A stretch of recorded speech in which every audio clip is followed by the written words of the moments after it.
আমরা দুনিয়া চাবো না আখিরাত চাবো? কিন্তু আল্লাহ তাআলা আমাদেরকে চাইতে বলেছেন তো আগে দুনিয়া চাইতে বলেনি। আল্লাহ রাব্বুল আলামিন বলেন, রব্বানা আতিনা ফিদ দুনিয়া হাসানাতাও ওয়া ফিল আখিরাতি হাসানাতাও ওয়া কিনা আযাবান নার। জোরে বলি আল্লাহু আকবার। আল্লাহ তাআলা তুমি আমাকে দুনিয়ার হাসানা দাও এবং আখিরাতের হাসানা দাও। অর্থাৎ দুনিয়া যদি সুন্দর হয়ে যায় আমার জন্য আখিরাতও সুন্দর হবে। দুনিয়া যদি আমি নামাজ দিয়ে, দুনিয়া যদি আমি নেক কাজ দিয়ে, দুনিয়া যদি আমি আল্লাহর আনিত বিধান অনুযায়ী সুন্দর করে সাজিয়ে গুছিয়ে নিজের মাথা থেকে পা পর্যন্ত আপ টু বটম, কথায় কর্মে সব কিছুতে আমি যদি ইসলাম দিয়ে আমি আমার জীবনটাকে সাজায় নেই, তাহলে দুনিয়ার এই হাসানা, দুনিয়ার এই সৌন্দর্য আমাকে আখিরাত সৌন্দর্যের চূড়ান্ত লেভেলে পৌঁছে আমার ঠিকানা জান্নাত হয়ে যাবে। তাহলে আখিরাতকে সুন্দর করার জন্য দুনিয়া সুন্দর করার দরকার আছে না নাই? সেটা হবে কি দিয়ে সুন্দর? আসতে বলবেন না, কি দিয়ে সুন্দর? আল্লামা ইকবাল বলেছেন, ओ ज़माने में मुअज़्ज़ज़ थे हम मुसलमान होकर और तुम खारे हुए तारिके कुर्रा होकर। সে যুগের মানুষেরা কোরআনে কারীমের আনুগত্যের কারণে তাদের সম্মানের উচ্চাসনে তাদের স্থান হয়েছিল। আজকে কোরআনটাকে ছেড়ে দেওয়ার কারণে গোটা পৃথিবীতে মুসলমান লাঞ্ছিত বঞ্চিত জাতিতে রূপ নিয়েছে। পৃথিবীতে আজকে মুসলমানকে যে পরিমাণ নির্যাতন করা হচ্ছে, নিপীড়ন করা হচ্ছে, এর মূল কারণ হলো মুসলমানদের মধ্যে সেই হারানো ঐতিহ্য আর মুসলমানদের মধ্যে পাওয়া যাচ্ছে না। মুসলমান ঐক্যের প্ল্যাটফর্ম তৈরি করতে পারছে না, একে একে মারামারি করছে, নিজেদের মধ্যে দ্বন্দ্ব করছে। সম্মানিত বন্ধুগণ, এই দেশ স্বাধীন হয়েছে ৭১-এ, আজকে ২০২৪ সাল, ৫৩ বছর। কেউ ২৫ বছর দেশ চালিয়েছে, কেউ ১৬ বছর দেশ চালিয়েছে, কেউ ৯ বছর দেশ চালিয়েছে, আর মাঝখান দিয়ে মঈনুদ্দিন ফখরুদ্দিনরা কয়েক বছর চালিয়েছে। সবাই মুসলমান হলেও কেউ ইসলাম দিয়ে দেশ চালায় নাই, কেউ কোরআন দিয়ে দেশ চালায় নাই। আমরা সব দেখেছি, সব দেখা শেষ। আগামী দেশ আমরা দেখতে চাই কোরআনের দেশ। আল্লাহ কবুল করুন, আল্লাহ কবুল করুন, আল্লাহ কবুল করুন। কিন্তু আজকে ১৮ কোটি মুসলমানের কত পার্সেন্ট মুসলমান নামাজ পড়ে? বুকটা ফেটে যায়।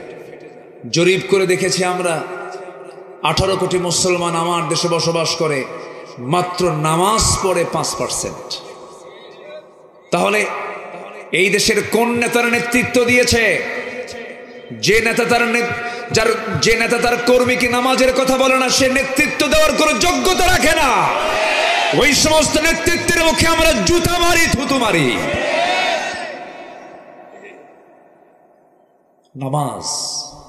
নামাজের কোনো পরিবেশ আজকে নাই। কয়জন নামাজ পড়ে বলে? মসজিদ ফাঁকা। ফজরের সময় মুসল্লি পাওয়া যায় মোট 4 জন। 4 জনই বুড়া। 4 জন কি? এই মাইকের আওয়াজ এত কমে গেল কেন? বাড়ান। 4 জনই বুড়া মানুষ। যখন বলা হয়, চাচা আপনারা মসজিদ আসছেন কে? বাবা বুড়ি মরে গেছে, কি করবে? যাদের বউ আছে তারা আসে না, তাদের বউ আছে, আমাদের তো বউ নাই, এই জন্য চলে আসে। আজকে মসজিদগুলো পাকা হয়েছে, কিন্তু মুসল্লির ইমানগুলো কাঁচা হয়ে গেছে। আমরা মসজিদ পাকা চাই না, ইমান পাকা চাই। ইমান পাকা চাই। নামাজ পড়তে সবাই রাজি আছেন? সবাইকে নামাজ পড়তে রাজি আছেন? আমরা প্রস্তুতি নিব দুনিয়ার না আখিরাতের? দুনিয়ার না আখিরাতের? আসুন মূল আলোচনার দিকে চলে যাই। আমি সূরা হুজুরাত থেকে একটা আয়াত আমি তেলাওয়াত দিয়ে শুরু করেছি। এই দুনিয়াবী জীবনে আখিরাতের কিছু প্রস্তুতি আমাকে আপনাকে নিতে হবে। আখিরাতের প্রস্তুতি নেওয়ার জন্য কোরআনের আলোকে যদি কোনো বান্দা 15টা কাজ করতে পারে, সেই বান্দার প্রস্তুতি মোটামুটি হয়ে যাবে, জান্নাত পেতে তার জন্য বেশি বেগ পেতে হবে না। বলি আলহামদুলিল্লাহ। কত পোকা যে খাইলাম এ পর্যন্ত আল্লাহ জানে। অনেক পোকা, কথা বললেই তো মুখ হা করতে হয়, এর মধ্যে আবার ঢুকে যায়, খুব চালাক। কষ্ট পাচ্ছেন নাকি আপনারা? আলোচনা চালাবো, জোরে বলি ইনশাআল্লাহ। কোন সূরা থেকে তেলাওয়াত করেছি বলেন তো? সূরাতুল হুজুরাত থেকে আমি তেলাওয়াত দিয়ে শুরু করেছি। আখিরাতের প্রস্তুতির জন্য কোরআনের আলোকে আমরা আজকে 15টা শিক্ষা নিয়ে যাব, জোরে বলি ইনশাআল্লাহ। কয়টা শিক্ষা নিয়ে যাব বলেন তো? আবার বলেন, আবার বলেন। আমি কি একটা বলেছি? তাহলে ওয়াজ কি শেষ না শুরু? নুরু, ওয়াজ কি শেষ না শুরু? শুরু। আসেন আমরা এখন কথা শুনি। মাঝে মাঝে একটু চার্জ দিতে হয় তো, ঠান্ডা গরমে যখন এই যে আশ্বিন কার্তিকে মানুষের ঠান্ডা রোগ কমে না বাড়ে? বাড়ে। সিজন চেঞ্জ হয়, একটু প্রবলেম হয়। এই প্রবলেম একটু হালকা দেখা দিয়েছে, তবে অনেকটা ভালো, আলহামদুলিল্লাহ বলেন। সম্মানিত ভাইরা, আমরা যদি একটা কাশি মারি, কমিটির টেনশনে কমিটি শেষ, হুজুরের তো কাম সারা। সম্মানিত ভাইয়েরা, আমরা অসুস্থ হলেও বিশ্বাস করে না হুজুর আবার অসুস্থ হয় নাকি। সম্মানিত বন্ধুগণ, 1 নম্বর কাজ হলো আখিরাতের প্রস্তুতির জন্য আল্লাহ এবং রসুলকে বিশ্বাস করতে হবে সন্দেহ নিয়ে না দ্বিধাহীন ভাবে? সন্দেহ না দ্বিধাহীন? দ্বিধাহীন ঈমান থাকতে হবে, একদম মজবুত ঈমান রাখতে হবে আল্লাহ এবং নবীর উপরে। এই পৃথিবীতে সবচেয়ে আমাকে বেশি ভালোবাসেন তিনি আমার কে? আরো জোরে। একটা প্রশ্ন করি, আল্লাহ আমাকে বেশি ভালোবাসেন না আমি আল্লাহকে বেশি ভালোবাসি? অনেকে চিন্তা পড়ে গেছে, আল্লাহ যদি আমাকে বেশি ভালোবাসেন, না খেয়ে থাকে কেন? আমার এত অভাব কেন? চাকরি হয় না কেন? অনেকের চিন্তা হচ্ছে। আবার একটু ভালো করে বলেন তো, আমি আল্লাহকে বেশি ভালোবাসি না আল্লাহ আমাকে বেশি ভালোবাসেন? কোনো সন্দেহ আছে এতে? কেন জানেন? এত আকাম কুকাম করে বেড়াই। এই দুনিয়ার মানুষগুলো আল্লাহর দেওয়া জমিনে থেকে, আল্লাহর সৃষ্টি করা এই বিশাল আকাশের নিচে থেকে কত পাপ, কত গুনাহ, কত অকর্ম, কত জিনার গুনাহ, মদের গুনাহ, কত গুনাহ করার পরেও আমার আল্লাহ রাব্বুল আলামিন কোন বান্দাকে না খেয়ে রেখেছেন? কোন বান্দাকে না খেয়ে রেখেছেন?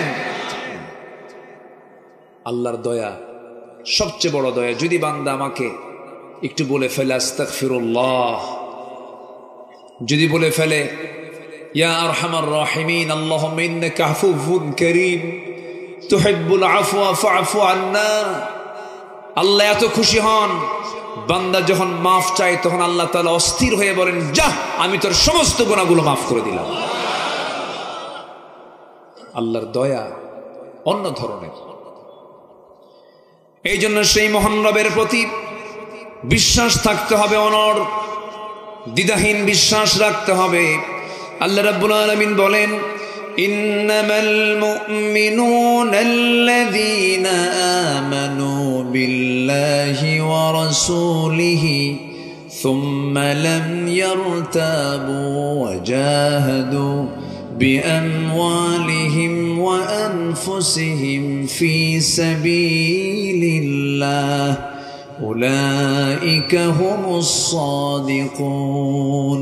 জোরে বলুন আল্লাহু আকবার।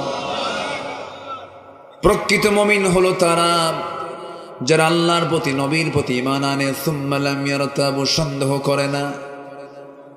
নাম্বার 2 হলো ওয়াজাহাদু বিআমওয়ালিহিম ওয়া আনফুসিহিম ফি সাবিলিল্লাহ, এবং যারা জিহাদ করে আল্লাহর পথে মাল দিয়ে, জান দিয়ে। আল্লাহ তাআলা এখানে মালের কথা আগে বলেছেন। মালের মোহাব্বত যতক্ষণ পর্যন্ত বান্দার মধ্য থেকে কমে না যাবে, ওই বান্দা জান দিতে পারবে না। এই জন্য আল্লাহকে মাল চাইছেন। কি চাইছেন বলেন? মাল চেয়েছেন। আমার বন্ধুগণ, জিহাদের কথা আল্লাহ রাব্বুল আলামিন এখানে বলার পরেই বলছেন, যারা এই দুটা কাজ করবে, আল্লাহ বলছেন পৃথিবীতে যত সত্যবাদী আছে এর মধ্যে বড় সত্যবাদী হলো উলাইকা হুমুস সাদিকুন। জোরে বলুন আল্লাহু আকবার। এই কাজগুলো যারা করবে তারাই হলো প্রকৃত মহাসত্যবাদী। জোরে বলি সুবহানাল্লাহ। যত রক্ত লাগে দেব, প্রয়োজনে লোক পাঠাবো, আমি যাব না। আছে না নাই? আসতে বলবেন না, আছে না নাই? আছে। আমরা দেখেছি 5 অগাস্টের আগ দিয়ে আমার সন্তানরা, আমার আপনার কলিজার টুকরো সন্তানগুলো কেমন করে জীবন দেওয়া শুরু করলো। ওদের রক্তের মধ্য দিয়ে একটা বিজয় এসেছে। এই রক্তকে বৃথা যেতে দেওয়া যাবে না। সকল কিছুর মোকাবেলার মধ্য দিয়ে আগামীতে আমরা সুন্দর একটি বাংলাদেশ গড়তে চাই, যেখানে কোনো দুর্নীতির কোনো গন্ধ পাওয়া যাবে না।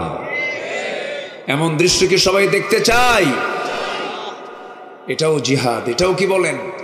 জিহাদ। আমার বন্ধুগণ, এই দুনিয়া ছেড়ে সবাই বিদায় নিয়ে নেব, তবে জিহাদের গুরুত্বটা কতটুকু। আমার নবীজি একদিন বদর যুদ্ধের দিন সাহাবে কেরামকে লক্ষ্য করে বলেন, সাহাবীরা শোনো,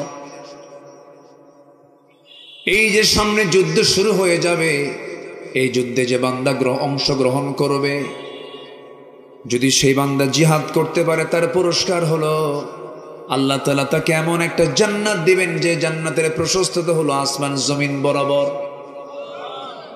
ওই সময় একজন সাহাবী খেজুর খাচ্ছিলেন, অর্ধেক খেজুর খেয়েছেন আর অর্ধেক খেজুরটা খান নাই।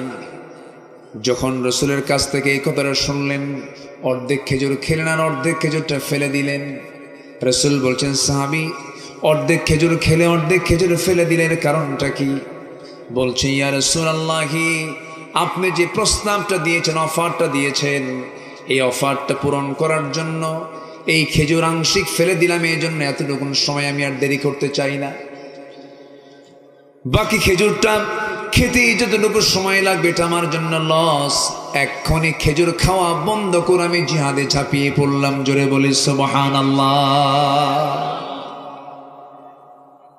এতটুকু জিহাদের গুরুত্ব ইসলাম দিয়েছে। দিন এমনি এমনি কায়েম হয়নি। নবীজি শুধু দোয়ার মধ্য দিয়ে রাসূলকে ইসলামের বিজয় দেননি।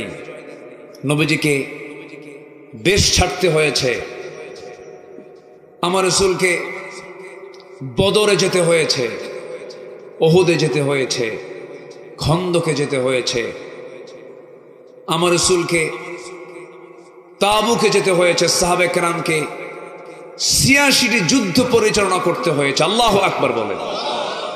এমনি এমনি এই জন্যই তারা সত্যবাদিতার পরিচয় দিয়েছেন। তারা খেতাব পেয়েছেন সিদ্দিক। কার পক্ষ থেকে? আসতে বলবেন না, কার পক্ষ থেকে? আমার রাসূল শুধু ডাক দিয়েছেন, ডাক দিতে দেরি হয়েছে, আসতে দেরি হয়নি। যুদ্ধ শুরু হবে, একটা ডাক এসেছে, মুতার যুদ্ধের ডাক। আমার নবীজি শুনলেন, বললেন, দেখো মদিনার অভ্যন্তরীণ পলিটিক্যাল সিচুয়েশন ভালো না, মুনাফিকেরা এবং ইহুদিরা বিভিন্ন নাটক সাজাচ্ছে, আমি মদিনা থেকে বের হতে পারবো না।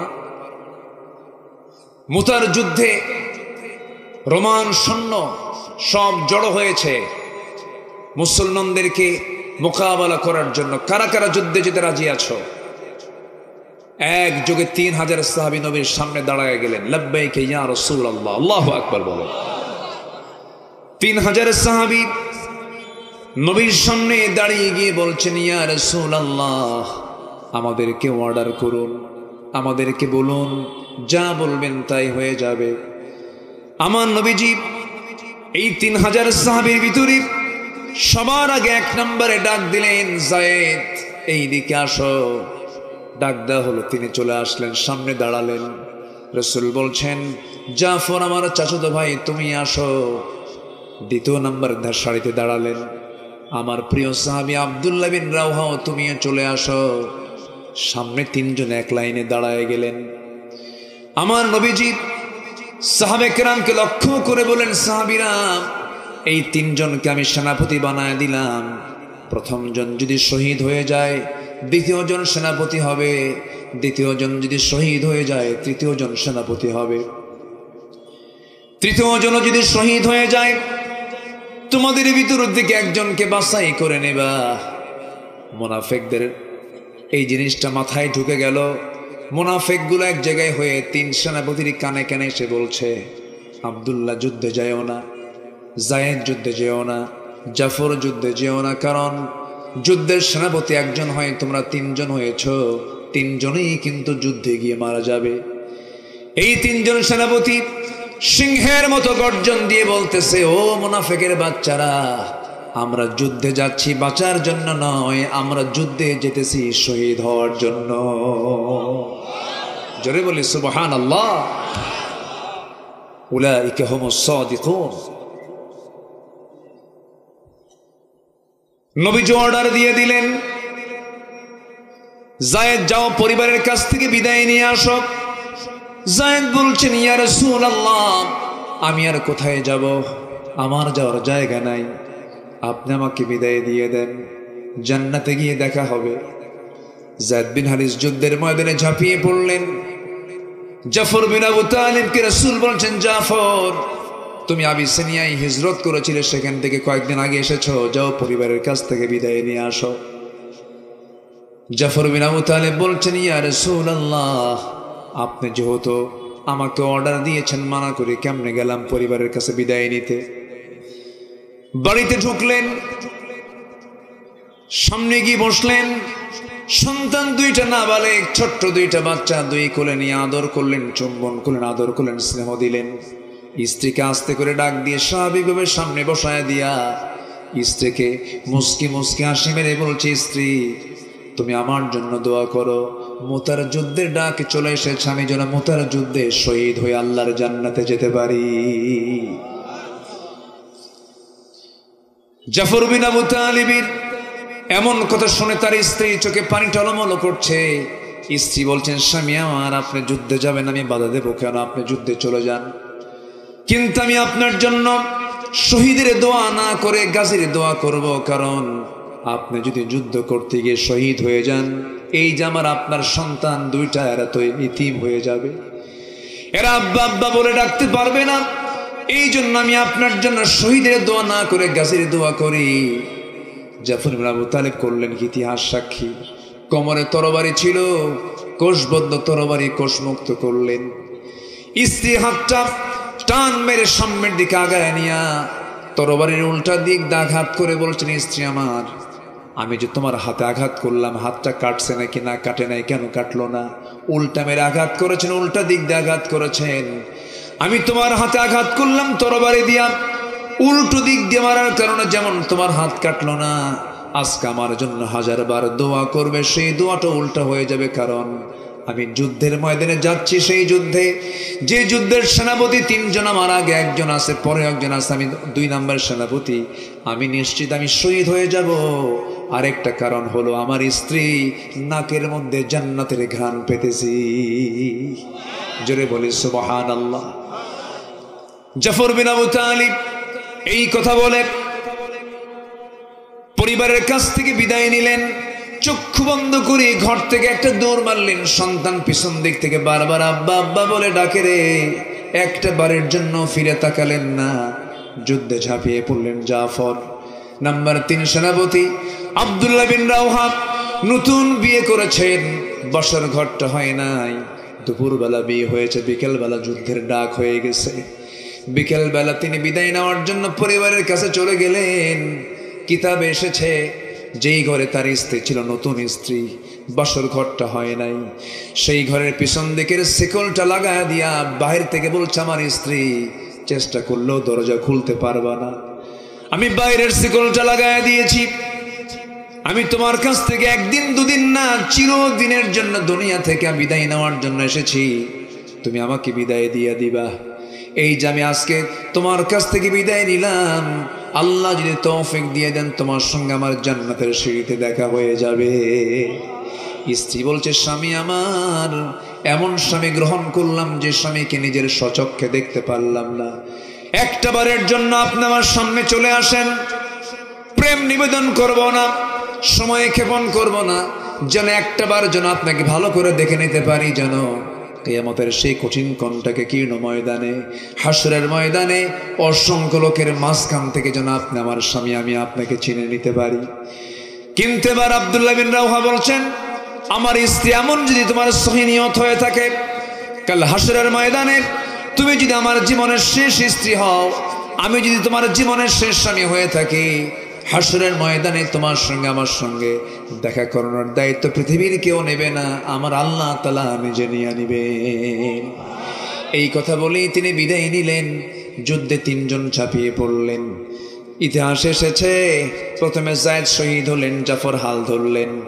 জাফর শহীদ হয়ে গেলেন, নবীর কাছে সংবাদ গেল, পরিবারের সান্ত্বনা দিলেন। 3 নম্বর সেনাপতি আব্দুল্লাহ বিন রাওহা কালিমার ঝান্ডা হাতের মধ্যে নিয়ে যুদ্ধ চালাচ্ছিলেন। যুদ্ধ চালাতে নিয়ে কাফেররা তার ডান হাতে আঘাত করলো। হাতটা ছিটকে পড়ার সঙ্গে সঙ্গে চট করে বাম হাতে কালিমার ঝান্ডা ধরে রাখলেন, বাম হাতও কেটে ফেলে দিল। হাতের কর্তিত অংশটুকু দিয়া কষ্ট করে কালিমার ঝান্ডা মুখের মধ্যে কামড় মেরে ধরলেন। কাফের মুশরিকরা মস্তকটাও ছিটকে ফেলে দিল, আঘাত করলো। দেহ একদিকে, মাথার একদিকে পড়ে থাকলো। আব্দুল্লাহ বিন রাওহা দুনিয়া থেকে বিদায় নিলেন। আব্দুল্লাহর ইন্তেকাল, শাহাদত যখন হয়ে গেল, দূর থেকে পরবর্তী সেনাপতি আব্দুল্লাহ বিন রাওহার পরবর্তী সেনাপতি খালিদ বিন ওয়ালিদ দূর থেকে লক্ষ্য করে দেখেন কে যেন কালিমার ঝান্ডা কাশমুখী হয়ে ধরে রেখেছে। কাছাকাছি গিয়ে দেখেন কেউ ধরে রাখে নাই। 3 নম্বর সেনাপতি আব্দুল্লাহ বিন রাওহার মুখের মধ্যে কামড় মেরে কালিমার ঝান্ডা তিনি আকাশমুখী ধরে রেখেছেন।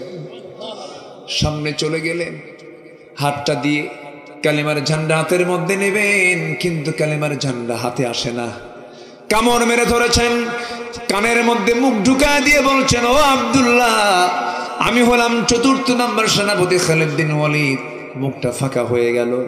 কালিমার ঝান্ডা হাতের মধ্যে নিয়া খালিদ বিন ওয়ালিদ করলেন কি, 3000 সৈন্য নিয়ে বালুর মধ্যে ঘোড়া দাবড়ানো শুরু করলেন। চতুর্দিকে বালু দিয়ে অন্ধকার হয়ে গেল। যুদ্ধ শুরু হয়ে গেল। এক পর্যায়ে দেখা গেল খালিদ বিন ওয়ালিদ নিজে ওই মুতার যুদ্ধে 1 লক্ষ সৈন্যের বিরুদ্ধে যুদ্ধ করতে গিয়ে খালিদ বিন ওয়ালিদ একাই, তিনি 1টা 2টা 3টা 4টা নয়, 8টা তরবারি ভেঙেছিলেন। জোরে বলি সুবহানাল্লাহ। মুসলমানদের বিজয় হয়ে গেল। কোথায় 3000, কোথায় 1 লক্ষ। এই অসম যুদ্ধে মুসলমানদের যে বিজয় হলো, এই বিজয়টা দিয়েছেন সংখ্যা দিয়া না ঈমান দিয়া? কে দিয়েছেন? আসতে বলবেন না কে দিয়েছেন? আসতে বলবেন না কে দিয়েছেন? তাহলে আমাদের সংখ্যা দরকার, অস্ত্র দরকার, না ঈমান দরকার? ঈমান দরকার। কিছু লোকের নামই আছে ঈমান আলী, নামাজ পড়ে না। কিছু লোকের নামই আছে ফজর আলী, ঘুম থেকে ওঠে 10টার দিকে। কিছু লোকের নাম আছে হিম্মত আলী, সাইকেলের চাকা বাস চলে শীত হয়ে পড়ে। নাম হলো আতর আলী, পকেটে গাজার গন্ধ। নাম হলো বাদশা মিয়া, ভিক্ষা করে বেড়ায়।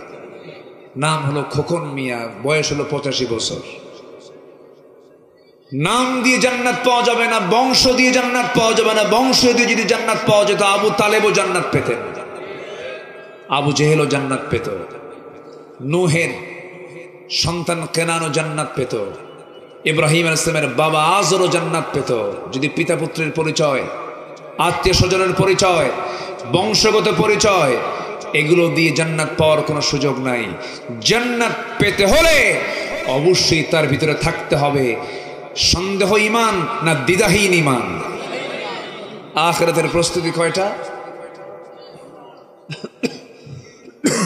বলেন, কয়টা মনে আছে তো আপনাদের? চলতেছে কয় নাম্বার? কয় নাম্বার? 2 নাম্বার। হ্যাঁ ঠিক আছে, তবে 2 নাম্বার আমি যাইনি, কারণ আয়াত একটা তো, আমি একটাই ধরেছি, একের ক এবং খ। এখন আছে আরো 14টা, কিন্তু 12টা বাজে।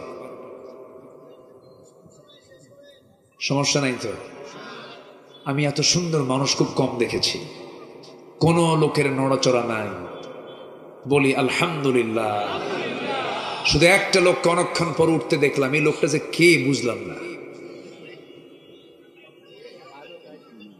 বসুন, আজকের মাইকটা অনেক ভালো। মাইক হলো কই? কি মাইক আপনার? কোথায়? খেজুরতলা।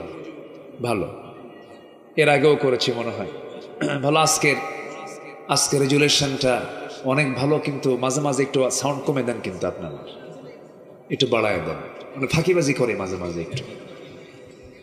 যে আল্লাহ কবুল করুন, জোরে বলি আমিন।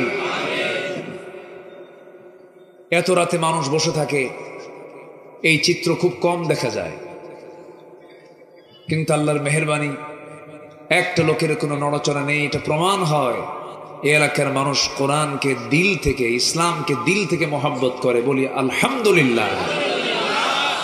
তাহলে ঈমান এবং জিহাদ, এটা হচ্ছে আখিরাতের 1 নম্বর প্রস্তুতি। সবাই রাজি আছেন তো? সবাই রাজি আছেন তো? জীবন কেমন করে দিলেন আল্লামা সাঈদী, আল্লাহু আকবার। আলেমরা পালায় না তো? আলেমরা পালায়? উনি চলে গেছিলেন 2009 সালে, তার জীবনের শেষ হজ, আর আমার জীবনের হলো প্রথম হজ 2009 সাল। আমি গিয়েছিলাম, একই সাথে হজ করার সুযোগ হয়েছিল আমার, একই বছরে। ওনাকে সেই সফরে বলা হলো, হুজুর দেশের ট্রাইব্যুনাল গঠন হচ্ছে, মামলা হবে, আপনি গ্রেফতার হবেন, জেলে ঢুকতে হবে, নচেত আমাদের মনে হয় আপনি দেশে থেকে গেলেই ভালো হয়। তার জবাবে তিনি বললেন মুস্কি হাসি মেরে, আমার নবী যদি এটা শিক্ষা দেননি, আমার কর্মী, আমার দলের কর্মীরা জেল খাটবে, হামলা মামলার শিকার হবে, আর আমি বিদেশের মাটিতে আমি আরামে দিন যাপন করব, রাত যাপন করব, এমন শিক্ষা আমার রাসূল দেখান নাই। আমি দেশে ফিরব। উনি দেশে ফিরেছেন, মামলা হয়েছে, জেল খেটেছেন 13 বছর, সম্পূর্ণ অন্যায় ভাবে, রাতকে দিন করে, দিনকে রাত করে, অন্যায় ভাবে ধর্ষণের মামলা দিয়া, যুদ্ধাপরাধের মামলা দিয়া, জেলের সেলের মধ্যে আটকিয়ে রেখে দেশ গড়ার কারিগর, একজন কিংবদন্তি, 180 কোটি মুসলমানের ভিতরে সবচেয়ে জনপ্রিয় একজন ব্যক্তি আল্লামা সাঈদী। সেই লোকটাকে তিলে তিলে শেষ করে পারল না। 13ই আগস্ট 2023-এ সুস্থ মানুষকে চিকিৎসার নাম করে হসপিটালে জোরপূর্বক ভর্তি করে পয়জনিং করে হত্যা করলো যারা। তাফসীর মাহফিলের এই প্ল্যাটফর্ম থেকে সুস্পষ্ট ভাষায় জানান দিতে চাই, ওই সমস্ত কুলাঙ্গারদের গ্রেফতার করে দৃষ্টান্তমূলক শাস্তি নিশ্চিত করা হোক। রাজি আছেন কারা কারা? হাত উঁচু করে দেখা।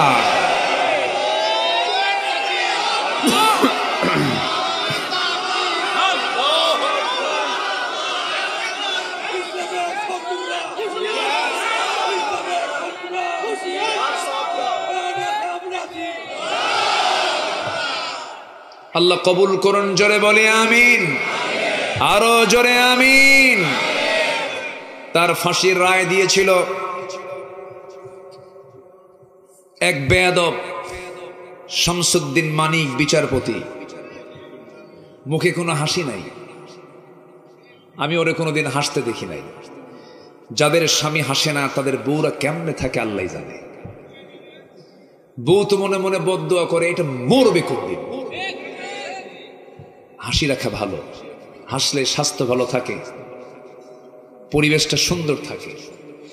যে স্বামী হাসবে না, বলেন তো স্বামী স্ত্রীর মধ্যে সুখ থাকবে? হাসি নাই সুখ, ঠিক আছে না? দেখেন কি সুন্দর হাসতেছে মুরব্বী। হাসি থাকতে হবে তো, হাসি ছাড়া পৃথিবীর কোথাও কোনো সুখের গন্ধ পাওয়া যাবে? হেসেছেন মুহাম্মদুর রাসূলুল্লাহ, তার চেহারায় ছিল হাসি। চেহারা ছিল কি? হাসি। পেটে খাবার নাই, মুখে হাসি ফুরায় নাই।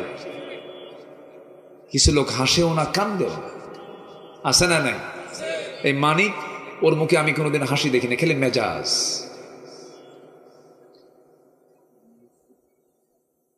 নিজের জীবন বাঁচানোর জন্য সে ত্রিপুরা হয়ে দিল্লি যাবে। কোথায় যাবে? মামু বাড়ি। আল্লামা সাঈদী অনেক আগে বলেছেন, আপনারা কি মনে করেন জানি না, আমি মনে করি আল্লামা সাঈদী একজন 100% আল্লাহওয়ালা মানুষ ছিলেন, কোনো সন্দেহ নেই, কোনো সন্দেহ নেই। এত দরদ ছিল জাতির উপরে, এই জাতিকে তিনি এত ভালোবাসা দিয়েছেন। আল্লাহু আকবার। আল্লাহ তুমি তার কবরটাকে জান্নাতের নূর দিয়ে মুনাফফার করে দাও। আল্লাহ তুমি তার শাহাদাতকে কবুল করে নাও। এই মঞ্চে বসলেই তার কথা মনে হয়। আল্লাহ তুমি তার সকল কার্যক্রমকে দ্বীনের জন্য কবুল করে নাও। সম্মানিত ভাইরা, সম্মানিত বন্ধুগণ, কি জুলুম, কি নির্যাতন তিনি সহ্য করেছেন। একটানা 56 দিন তাকে রিমান্ডে নেওয়া হয়েছিল। তিনি জাতিকে কি দিয়েছেন আর তাকে জাতি কি দিল? উনি মৃত্যুর আগ দিয়ে বিকালবেলা যখন তাকে হসপিটালে ভর্তি করানো হয়, সেই সময় তিনি একটা মুচকি হাসি মেরেছিলেন। দেখেন নাই? সবাই দেখেন নাই? সেই মুচকি হাসি হলো 5ই আগস্টের বিজয়ের মুচকির হাসি। 1 বছরও পার হতে দেননি আল্লাহ তাআলা। সম্মানিত ভাইয়েরা, সেই মানিক পালানোর জন্য চলে গেল সিলেট, জায়গা পেল না। আল্লামা সাঈদী বলেছেন, এমন একটা দিন আসবে পালানোর জন্য একটা ইঁদুরের গর্ত খুঁজে পাবা না। পায়নি, কলার পাতায় শুয়েছিল। সিলেটবাসীকে ধন্যবাদ, তারা বেশ আপ্যায়ন করেছে। একদম বিসি বের করে দিছে। জানেন না? আপনারা জানেন না? কি দাপট! মুহূর্তের মধ্যে জিরোকে হিরো বানান, আবার হিরোকে জিরো বানান। তিনি আমার কে? কষ্ট হচ্ছে আপনাদের? কষ্ট হচ্ছে? আলেমদের রক্ত বড় বিষাক্ত। আলেমরা হচ্ছে নবীর ওয়ারিস। বেয়াদবি করা যাবে না। আলেমদের দাম অনেক, আল্লাহ তাদের সম্মান দিয়েছেন। শুধু সম্মান করবেন আলেমকে কোরআনের জন্য। আলেমের সঙ্গে যারাই বেয়াদবি করেছে যুগে যুগে, তারা ইতিহাসের রাস্তা কোরআনে নিক্ষিপ্ত হয়েছে। সম্মানিত ভাইয়েরা, আমি ভাঙ্গা চোরা, আমি নিজে কিছু না, কোনো যোগ্যতা রাখি না, তবে আলেমকে যদি দেখেন সম্মান করবেন। আল উলামাউ ওয়ারাসাতুল আম্বিয়া, এটা হাদিস। আলেম ওলামা হচ্ছেন নবীদের ওয়ারিস। আল্লাহু আকবার বলেন। এই জন্য আলেমদের সম্মান কে দিয়েছেন বলেন তো? কে দিয়েছেন? আল্লাহ দিয়েছেন। আরেকজন বাঁচার জন্য চেষ্টা করলো, দাড়ি কাটলো, মাথার চুল সাদা কালো বানালো, পাঞ্জাবি খুইলা গেঞ্জি পরলো, পাজামা খুলে লুঙ্গি পরলো, তারপরও কাম হলো না। বন্ধু একটা নিয়ে আইনমন্ত্রীকে নিয়ে চললো নৌকা পথে, নৌকার ভিড়ল না, কোস্টগার্ড ধরে ফেললো আইনমন্ত্রীকে, বলল চিনে ফেলেছি, চলুন মামু বাড়ি যাই। আইনমন্ত্রীকে ধরার মাত্র আইনমন্ত্রী বলে আমি তো একা আসি নাই, আমি জামাতের সাথে আসছি। সাথে কে? কই যে বসে আছে দেখো, ওই যে ওই সাইডে বসে আছে, ওটা কে? দেখে তো মনে হচ্ছে তরকারিওয়ালা। ভালো করে দেখো, কেনা চেনা যায় না, কে দেখো ওটাই দরবেশ। বুঝতেছেন? বুঝতেছেন? কিছু বুঝতেছেন? লজ্জায় মাথা নিচু হয়ে যায়। একটা দেশের শীর্ষস্থানীয় ধনী ব্যাংক লুটপাট, শেয়ার বাজার, হলমার্ক সবকিছু লুটপাট করেছে। দেশকে 18 লক্ষ কোটি টাকা ঋণগ্রস্ত করে 11 লক্ষ কোটি টাকা সমস্ত মন্ত্রীগুলো, এমপি গুলো সব লোপাট করে বাইরে পাচার করে নিয়ে চলে গেছে। ওদের মুখে দেশের মোহাব্বত মানায় না।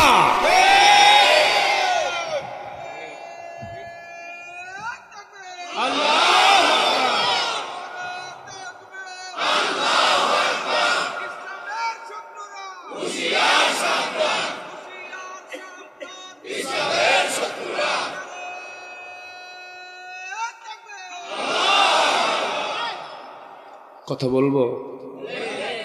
বলবো কথা? কোনো সমস্যা নাই তো? আছে সমস্যা? আছে সমস্যা? কোনোদিন ছিল না মনে করি।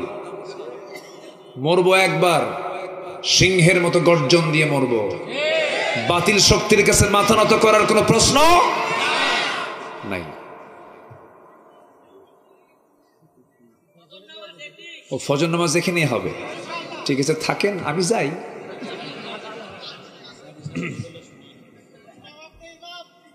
কি সুন্দর মানুষ আপনারা, বলি আলহামদুলিল্লাহ। নাটোরের কাঁচাগোল্লা, বগুড়ার দই, তারপরে টাঙ্গাইলের চমচম, যশোরের খই। আল্লাহ এক একটা এলাকার এক একটা নিয়ামত দিয়েছেন, বলি আলহামদুলিল্লাহ। নাটোর খুব ভালো, ইসলামের জন্য একটা উর্বর এলাকা, আল্লাহ কবুল করুন, জোরে বলি আমিন। এই সিংড়ায় একজন ব্যক্তি ছিলেন মরহুম শেরকুলি, আবু বকর শেরকুলি রাহিমাহুল্লাহ। আল্লাহ তুমি তার কবরটাকে জান্নাতের টুকরা বানায় দাও। 1991 সালে তিনি এমপি ছিলেন। এই সিংড়া ইসলামী জনপদ, আল্লাহ তুমি ইসলামী জনপদের এই পুনরুদ্ধার আবার হয়ে যাক, দোয়া করি, আল্লাহ কবুল করুন, জোরে বলি আমিন। কষ্ট পাচ্ছেন না তো? কষ্ট পাচ্ছেন না তো? আল্লাহ কবুল করুন। নাম্বার 2, আখিরাতের প্রস্তুতির জন্য লাগবে হলো তাকওয়া। কি লাগবে? তাকওয়া। তাকওয়া মানে হচ্ছে বাঁশঝাড়, চেনেন তো? গ্রামের মানুষ বাঁশঝাড়ে যদি চোখ বন্ধ করে দৌড় মারেন, চামড়া থাকবে তো, হাত কান চোখ পা থাকবে তো, তাহলে আপনি দৌড় মারবেন না দেখে দেখে যাবেন? দেখে দেখে যাবেন। তাকওয়া মানে হলো বেঁচে থাকা, গুনাহ থেকে বেঁচে থাকা, পাপ থেকে বেঁচে থাকা। যখন আপনি রাস্তায় বের হয়ে যাবেন, সুদ আপনার সামনে দাঁড়াবে, মদ আপনার সামনে দাঁড়াবে, জিনা আপনার সামনে দাঁড়াবে, ঘুষ আপনার সামনে দাঁড়াবে, হারাম কাজ আপনার সামনে দাঁড়াবে, নারী আপনার সামনে দাঁড়াবে। সেই সময় যদি আপনি সব কিছুকে প্রত্যাখ্যান করে যদি আল্লাহর ভয়, আল্লাহর পথে টিকে থাকেন, এটার নাম হলো তাকওয়া। এটার নাম কি? তাকওয়া। ইয়া আইয়ুহাল্লাযীনা আমানুত্তাকুল্লাহা ওয়া কুলু কওলান সাদীদা। আল্লাহু আকবার বলেন। নাম্বার 3 হলো ন্যায় প্রতিষ্ঠা করা, সদাচার। আল্লাহ রাব্বুল আলামিন বলেন, ইন্নাল্লাহা ইয়া'মুরু বিল আদলি ওয়াল ইহসানি ওয়া ইতা'i যিল কুরবা ওয়া ইয়ানহা আনিল ফাহশাই ওয়াল মুনকারি ওয়াল বাগি ইয়া'iদুকুম লা'আল্লাকুম তাযাক্কারুন। জোরে বলুন আল্লাহু আকবার। যেখানে ন্যায় বিচার থাকবে, সদাচার থাকবে, বুঝতে হবে যেখানে প্রস্তুতি চলছে কিসের? আখিরাতের। আখিরাতের প্রস্তুতি চলছে। 16 বছর কি আমরা ন্যায় বিচারে দেখতে পেয়েছি? ন্যায় বিচারে দেখতে পেয়েছি? কোর্টের ইচ্ছায় বিচার হয়েছে না ব্যক্তির ইচ্ছায় বিচার হয়েছে? ব্যক্তির ইচ্ছায়। ব্যক্তি যা বলেছে রায় তাই হয়েছে। শোনার আগে শুনানির আগে রায় প্রস্তুত, অটো রায় হয়েছে। এগুলো প্রিপারেশন অফ আখিরাহ নয়, এটা দুনিয়াবি। নাম্বার 4 হলো আখিরাতের প্রস্তুতির জন্য দ্বীনের সঠিক এলেম অর্জন করা। নিজে আলেম হতে পারেন নাই, সন্তানকে আলেম বানাবেন, রাজি আছেন? এত আসতে বললেন, এত আসতে বললেন। সন্তান মানে নাতিও তো সন্তান। যারা বিয়ে করেন নাই তারা বিয়ে করবেন, তাদের সন্তান হবে কিনা বলেন? হবে। নিয়ত করে ফেলেন। যারা পারেন নাই নিজের প্রজন্মকে আলেম বানাবেন, মাদ্রাসায় পড়াবেন। জোরে বলি ইনশাআল্লাহ। আলেম বানাতে হবে, হাফেজ বানাতে হবে। এখানে কি এটা হেফজখানা না? এখানে আজকে তো দস্তরবন্দি হলো না। ও হয়ে গেছে। ও কয়জনকে? 3 জন। মাশাআল্লাহ, বলি আলহামদুলিল্লাহ। 3 জন দস্তরবন্দি হয়েছে। আব্দুস সবুর হাফিজাহুল্লাহ, উনি দোয়া চেয়েছেন, অসুস্থ। আল্লাহ তুমি এদিকে থেকে সিহহাতে কুল্লিয়া দান করো। জোরে বলি আল্লাহুম্মা আমিন। আপনি একটা রাষ্ট্রপতির বাবা হওয়া যতটুকু না গর্বের, তার চাইতে হাজার হাজার গুণে বড় গর্বের হলো আপনি একজন হাফেজের বাপ হতে পেরেছেন। হাফেজের বাপ বিশাল ব্যাপার।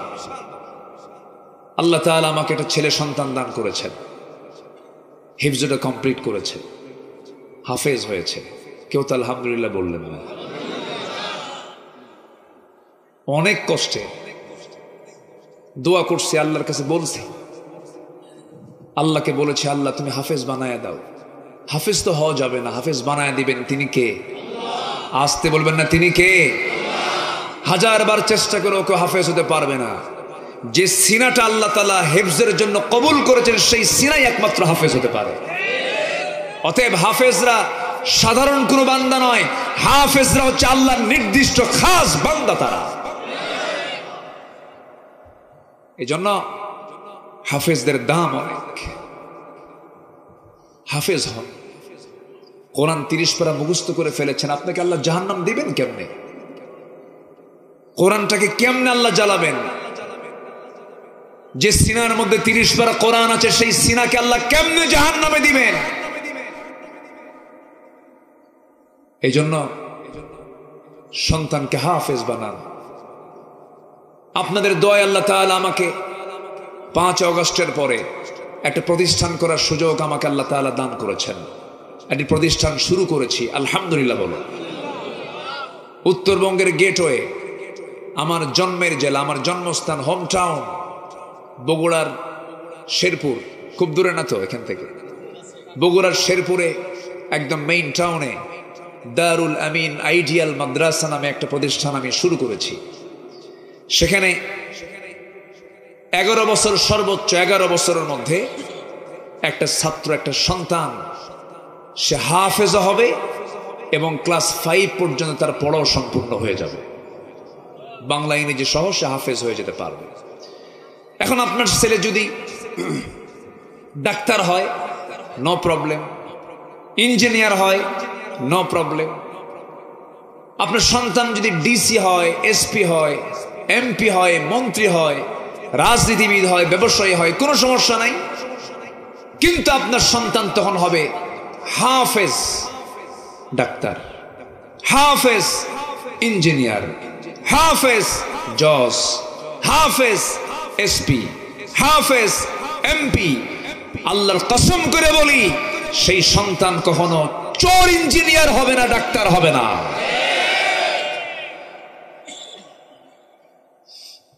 আজকে আমাদের শিক্ষার ত্রুটির কারণেই আজকে সমাজের এই ত্রুটিগুলো লক্ষণীয় হয়ে আছে, ঠিক কিনা বলেন? আজকে বিসিএস ক্যাডার, বড় বড় অফিসারের বাপ মা সন্তানের কাছে থেকে খেদমত পায় না। বড় বড় ডাক্তার, ইঞ্জিনিয়ার তাদের মাকে বাপকে বৃদ্ধাশ্রমে রেখে আসে, নিজেরা খেদমত করে না, কারণ কোরআনের শিক্ষা তারা পায় নাই। কথা ক্লিয়ার? কথা ক্লিয়ার? সন্তানকে কোথায় দিবেন বলেন? কোথায় দিবেন বলেন? মাদ্রাসায়। এই তো গেল দুনিয়ার কল্যাণ, আখিরাত তো পড়েই থাকলো। তাহলে আখিরাতের প্রস্তুতির জন্য ইলমে দ্বীন শেখার দরকার আছে না নাই? আছে। চোখ বন্ধ করে মাদ্রাসায় দিয়ে দেন। আমি আমার সন্তানকে বলেছি তোর কিচ্ছু দরকার নেই, শুধু কোরআন তেলাওয়াত আমার কানে শোনাবি, তোর এটাই চাকরি, যা। আল্লাহু আকবার বলে। আর কি লাগে, কি লাগে রে ভাই? 3 বেলা খাবারের জন্য কি কি প্রয়োজন, কত কি লাগে আমার আপনার? সম্মানিত ভাইয়েরা, রিজিকের ফয়সালা কার? আসতে বলবেন, রিজিকের ফয়সালা কার? আল্লাহ। হাজার হাজার কোটি টাকার মালিক আঙ্গুর 1 কেজি নিয়ে বসে, 10-12টা রুটি নিয়ে বসে, আপেল 10-12টা নিয়ে বসে, খাইতে বসে। 1 আঙ্গুর খাওয়া মাত্রই পিএস পার্সোনাল সেক্রেটারি বলে, স্যার আরেকটা আঙ্গুর খাইলেই কিন্তু ইনসুলিন দিতে হবে, খাওয়া যাবে না। 1 আঙ্গুর খায় আর ফকিরের মতো ছায়া থেকে, হাই রে আমার কপাল রে, পারলাম না খাইতে। হাজার কোটি টাকার মালিক 1 কেজি আঙ্গুর সামনে থাকার পরও কপালে জোটে কয়টা? একটা। আর গ্রামের গরিব মানুষ সকালবেলা 1 চোট লাঙ্গল বয়া কোদাল মেরে ঘরের মধ্যে বসে বউকে ডাক দিয়ে বলল, কি নিয়ে আসো? কি না না, এটা এটা এটা এটা ডিশ গাবলা নিয়ে আসো। প্লেট দিতে হবে না। আমাদের যে এখন দেশের যে প্লেটগুলো ফাঁকিবাজি প্লেট, ডাল খাওয়ার কোনো উপায় নেই, ঠিক কি না? পাতলা ডাল যে খাবেন, খাওয়ার কোনো সুযোগই নেই, সমস্যা নেই। ও আচ্ছা, একটু একটু কোনো উপায় নাই। 1 কেজি চাউলের পান্তা নিয়ে বসছে, 4-5টা মরিচ, 2-3টা পেঁয়াজ আর শুকনা কিছু মরিচ সাথে লবণ এতগুলো নিয়ে এমন গোগ্রাসে খেলো। 1 কেজি চাউল শেষ, বলে আরো কিছু লাগলে ভালো হয়, ঠিক কিনা বলেন? রিজিক দেন কে? আল্লাহ। গরিবকে খাইতে দেন আর ধনীকে দেখতে দেন, খাওয়ার কায়দা নাই। তুই শুধু দেখবি আর গরিব শুধু খাবে, ঠিক আছে না? বাচ্চা কাচ্চা ধনীর বেশি হয় না গরিবের বেশি হয়? বলেন বলেন বলেন, কার বেশি হয়? গরিবের বেশি হয়। ধনীর হাজার হাজার কোটি টাকার মালিক শেষ জীবনে এসে কোনো মতো একটা বাচ্চা, তাও টেরা, তাও কি টেরা, মাঝে মাঝে খেলে Singapore, Mount Elizabeth, Singapore Thailand. আর এইদিকে গরিবের পেট থেকে বাচ্চা হয় এক একটা মানে বোমা। আল্লাহু আকবার বলেন। রিজিকের দায়িত্ব কার? রিজিক কে দেন? চাইবো আমরা কার কাছে? আল্লাহর কাছে। 4টা চলে গেল, আমি শেষ করে দেব অল্প। কেউ উঠবেন না, কিন্তু একটা লোক উঠবেন না, আমি খুব খুশি। কেউ উঠবেন না, আমি আরো খুশি হব যদি আমার সঙ্গে সবাই দোয়ায় শামিল হন। থাকবেন না আপনারা? থাকবেন না? ফজর নামাজ সবাই পড়তে রাজি আছি তো? জোহর পড়তে রাজি আছি তো? আসর পড়তে রাজি আছি তো ইনশাআল্লাহ? নামাজ 1 ওয়াক্ত না 5 ওয়াক্ত?